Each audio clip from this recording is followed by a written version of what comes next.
অনেক মানুষ দেখবেন প্রশ্ন করে মালাকুল মউত একসাথে এতগুলা মানুষের জান কিভাবে কবজ করে, প্রশ্ন করে না? এখানে 10 জন, ওইখানে 10 জন, আমেরিকা 50 জন, বাংলাদেশে 100 জন, এক এট এ টাইম মানুষ মারা যায়। এতগুলো মানুষ কিভাবে মালাকুল মউত একা মানুষের জান কবজ করে? মালাকুল মউত আল্লাহর নবীকে বলতেছেন, ওগো নবীজি, একটা মানুষের হায়াতের জিন্দেগি যখন শেষ হয়ে যায়, আল্লাহ তাআলার আরশে আজিমে একটা গাছ আছে, ওই গাছের সাথে এক পাতা আছে, প্রত্যেকটা পাতায় পাতায় এক একটা মানুষের হায়াতের জিন্দেগি লেখা থাকে।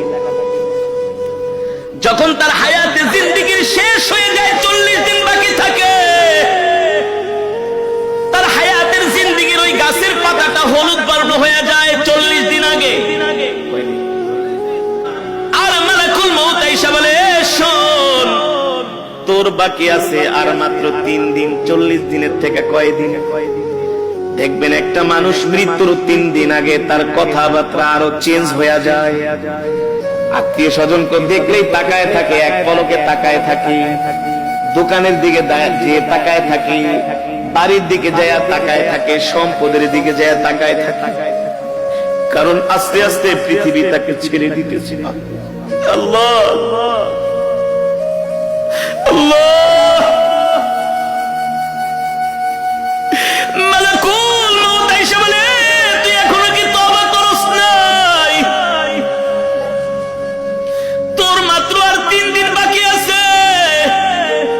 এই 3 দিনের বেশি আর দুনিয়াতে থাকতে পারবি না। তুই তোর গুনার জন্য আল্লাহর কাছে ক্ষমা চা। তখনই দেখবেন ওই মৃত ব্যক্তি যে ইন্তেকাল করবে, 3 দিন আগে তার সন্তানদেরকে ডাকে,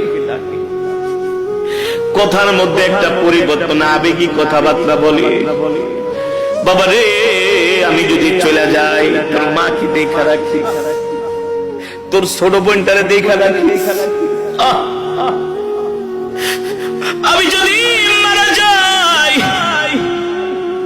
আমার ছোট ছেলেটারে তোরা কষ্ট দিস না।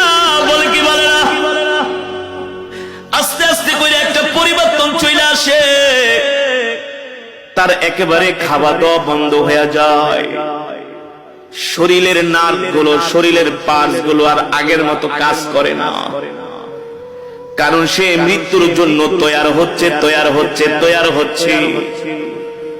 যখন তার হায়াতের জিন্দেগির পাতাটা একেবারে হলুদ বর্ণ হয়ে যায়, আর মালাকুল মউত আইসা তার সামনে হাজির হয়ে যায়। এবার আল্লাহর নবী জিজ্ঞেস করে,